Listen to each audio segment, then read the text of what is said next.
let's open the Montage option. This is the main tool we're focusing on today. Click on Montage and you'll see two options: Full Import, Segment Import. When you click Segment Import, the editor opens. Step 5.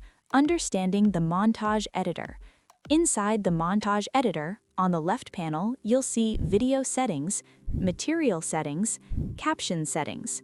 In Video Settings, you can change aspect ratio, adjust background settings.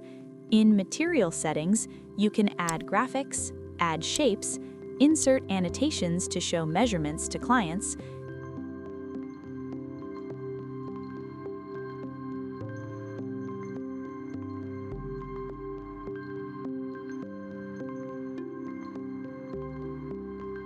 In Caption Settings, you can add text to your video.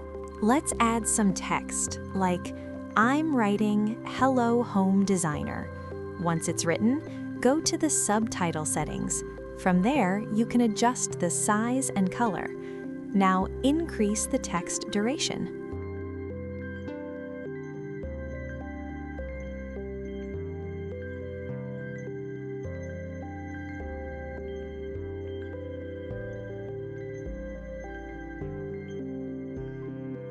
At the bottom, you'll see the timeline. This controls the order and duration of your clips.